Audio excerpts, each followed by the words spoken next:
What's going on, everybody? This is Abiel with Make Light Dope. Today I want to share with you guys my story on how I started my brand and took it from nothing to a $3.8 million business in about 3 years.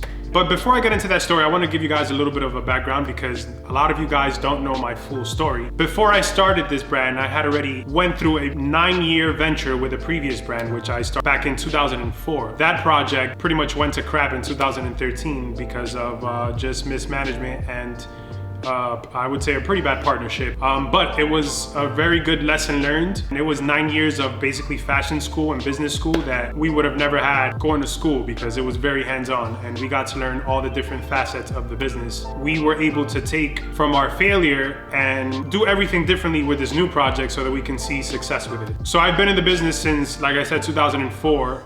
It's about 14 years now. I'm gonna say it took me about a decade for me to really see what one would consider success in this business. Anyway, so I'll get into the story of how we started V Rich Paris with my partner Fausto, who's not here because I'm in California and he lives in New York, as well as our partner company. So back when we started this brand, so our previous brand venture ended in about February of 2013, and a couple months later, we got the opportunity to start a new brand with some silent partners. And at the time, we basically did everything on our own. Just like a lot of brands start, we started off with t-shirts, but we took a different approach to this brand because we wanted to basically do things a little bit differently than how we did it with our previous venture.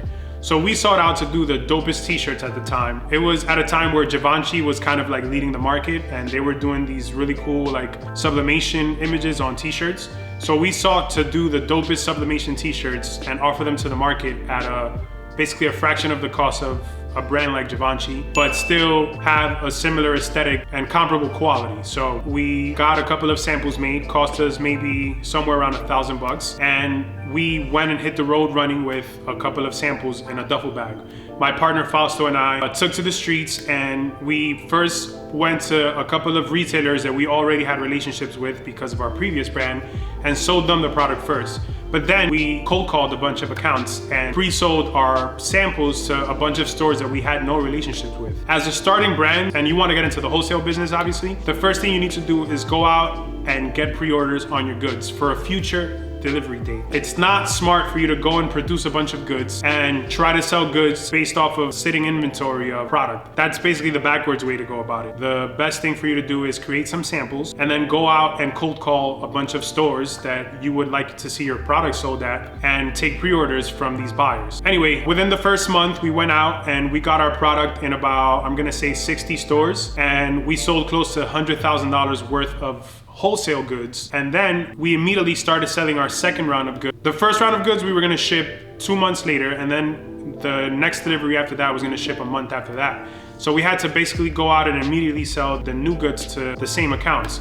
But this time around, we wound up selling to over 100 accounts. I think it was maybe 120 accounts. And we sold, if I'm not mistaken, close to $200,000 worth of t-shirts within our second round. By our third round, which would have been considered fall of 2013, we went out with another maybe 10 samples or so, but this time it was like sweaters and sweatpants, which we produced out of the same factory. We sold close to $350,000 worth of pre-orders.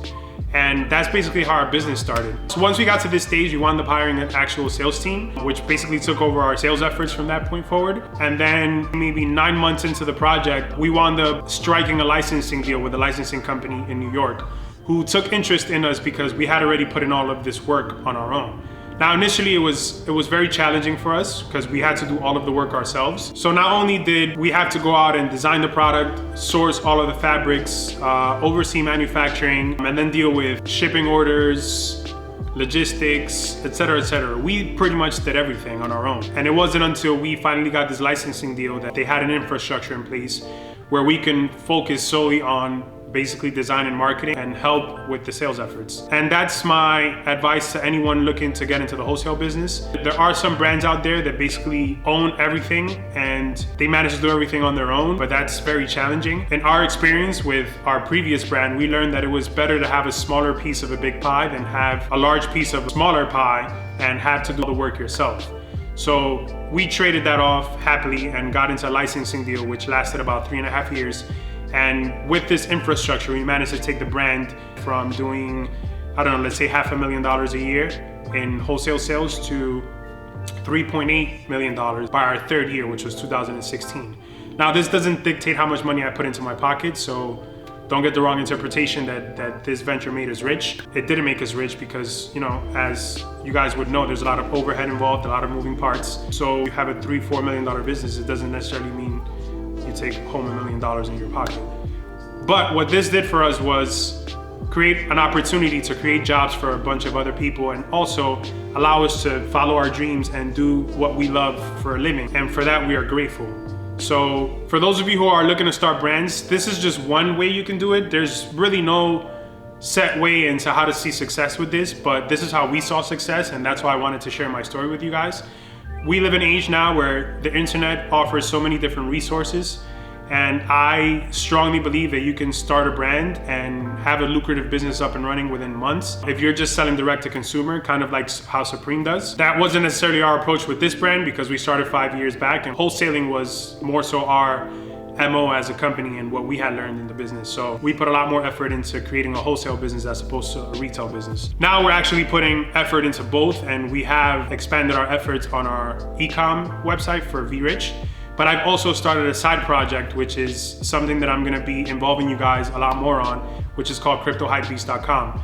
And that's more of a direct-to-consumer retail business, which it's a made-to-order business, so we're not stocking any goods. Whenever you guys put in an order and purchase a t-shirt, it basically goes directly to the factory and they produce the goods and have it to you within a week, which is a completely different business model, but it's also one that I've tried in the past and it works. I think I'll leave it at this for now. I'm gonna kind of leave the ending of this video open-ended, so if I can answer any questions and offer any type of information or advice that could potentially help you, I will be more than happy to do so. Please feel free to DM me via Instagram or reach out to me via my blog, makelifedope.com, or you can also comment below this video and I'll be more than happy to answer any questions. I'd also love to hear any suggestions if you guys would like for me to make any other type of video, maybe talking about any specific aspects of the business. I would love to do that. So if you guys have any ideas, let me know. Feel free to share this with anyone you think might find it helpful or inspiring, and subscribe to the channel if you don't already do so. That's about it for now. Stay tuned for more videos, and I'm excited to share more of my journey with you guys. So stay tuned and talk soon. Peace.